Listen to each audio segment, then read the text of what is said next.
Hello बच्चों, let's read this question. The question says assertion a charge 1 coulomb can exist in nature. Reason all values of charge can exist in nature.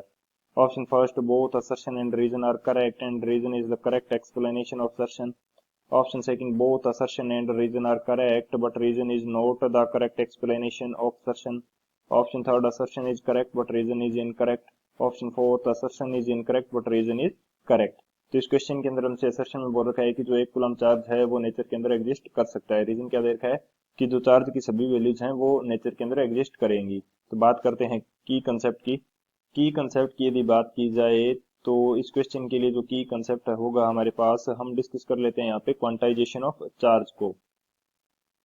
Quantization of charge.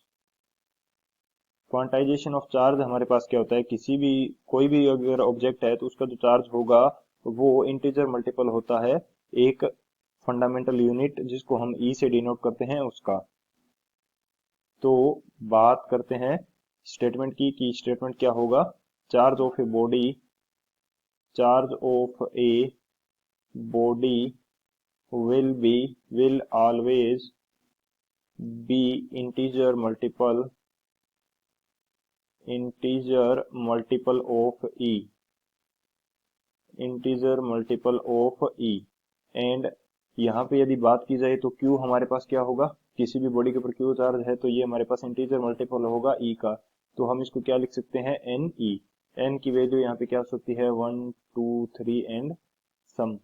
तो यहाँ पे E जो है ये हमारे पास क्या होता है, मैग्नीट्यूड होता है इलेक्ट्रॉन के चार्ज का। इसकी वैल्यू हमारे पास क्या होगी, 1.6 इंटू 10⁻19 कूलम।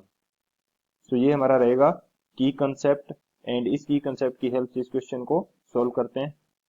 तो सॉल्यूशन की यदि बात की जाए तो हमें असर्शन के अंदर देख रखा है कि जो 1 कूलम चार्ज है वो नेचर के अंदर एग्जिस्ट करेगा। तो ये हमारा जो असर्शन स्टेटमेंट है ये करेक्ट है, क्योंकि 1 कूलम जो है वो इंटीजर मल्टीपल है किसका, ई का। तो ई की वैल्यू हमारे पास क्या होती है, 1.6 इंटू 10⁻19 कूलम एंड ये इंटीजर मल्टीपल आ जाएगा।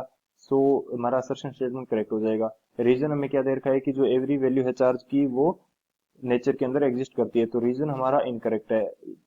नेचर के अंदर वो ही चार्ज की वैल्यू एग्जिस्ट करेगी जो इंटीजर मल्टीपल है किसकी, ई की। ई जो हमारी एक फंडामेंटल यूनिट जो हमने मान रखी है, इससे कम जो मैग्नीट्यूड है इसका चार्ज नेचर के अंदर एग्जिस्ट नहीं करेगा। सो रीजन हमारा इनकरेक्ट है, असर्शन हमारा क्या है, करेक्ट है। तो कौन सा ऑप्शन यहाँ से करेक्ट हो जाएगा, जो थर्ड ऑप्शन है, assertion is correct but reason is incorrect. So option C is the final answer. I hope you understood it well. Best of luck. Thank you.